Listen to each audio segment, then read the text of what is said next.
guys to imagine a world where you can have your favorite food, your favorite instrument, or even like your favorite shoes just on the touch of a button.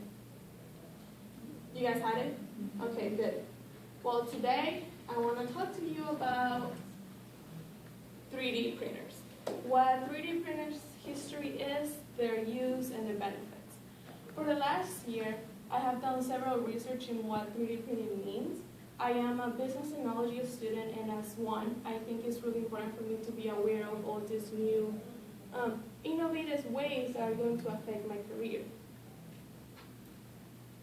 To begin, let's say what 3D printing is. According to 3D Systems Corporation, 3D printing is it's a process of making a physical object out of a three-dimensional platform by using plastic, metal, and even human tissue into like thin layers of the material. The story of 3D printing started in 1984, over 30 years ago. I know, it sounds crazy. It was created by Charles Holt. He is an American that has done a lot in the fields of engineering and technology.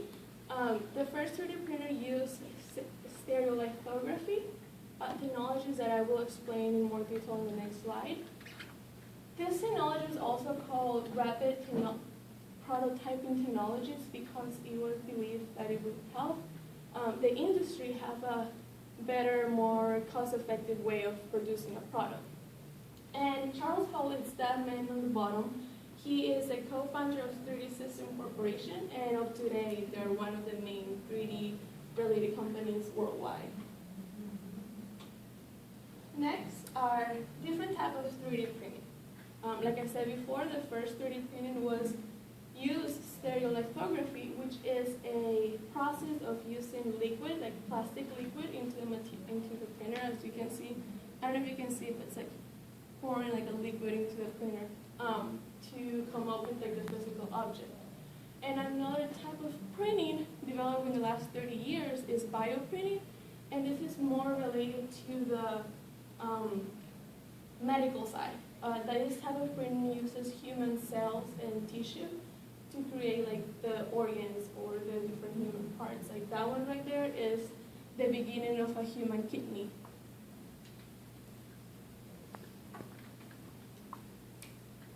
There's different type of uses for 3D printing. I have broken them down into two different categories: medical related printing and goods related printing.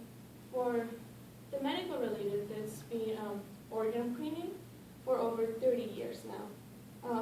Dr. Anthony Atala said that 3D printing suggests that regenerative medicine may one day be the solution to the storage of donor organs in this country. In 2013, 28,954 people received an organ transplant. However, on average of 21 people die every year because they're waiting for a transplant. But with the use of 3D printing, because they're using that patient's cell and tissue, the likelihood of them rejecting the transplants are really low.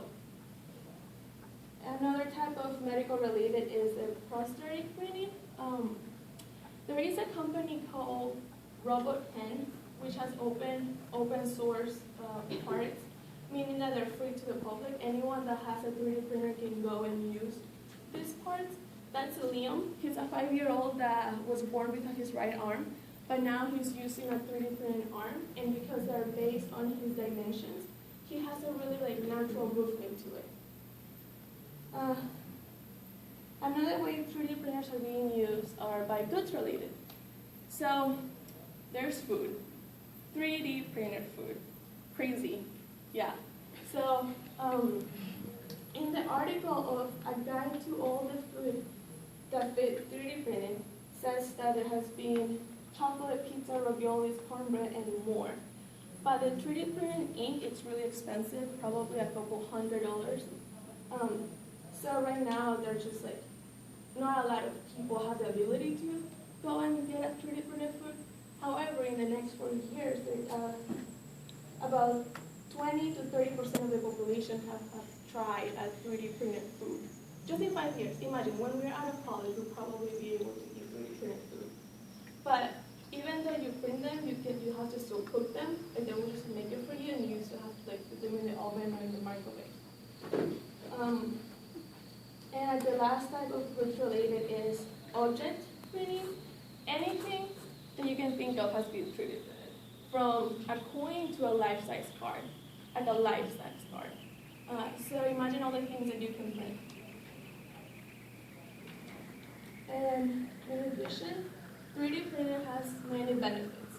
According to the Harvard Business Review, 3D printing will reduce the development costs in an industry, allowing them to have more time and money, resources to use their resources to have like better quality products. And that kind of to the increases of innovation. It will have more time for people to like find different ways of doing things. Like we are already planning on living in Mars. Imagine having 3D printing incorporated to that. And the last benefit is the stability. It will decrease pollution. About 100,000 people die every year because of pollution, but with 3D printing, it will reduce that. So in conclusion, I have talked to you about the history of 3D printing that started 30 years ago, their uses from medical to just food related, and the benefit of 3D printing that you guys can see. So my final thought is, imagine that one thing that as a child you always wanted, but you never could have it. Well, now if you guys are willing to try 3D printing, you might be able to. So just so you have a 3D printer right in the CAS building, if you guys want to check it out, it's pretty cool. You have to pay for it and your stuff, but I think it's cool. So thank you guys. Have a good day.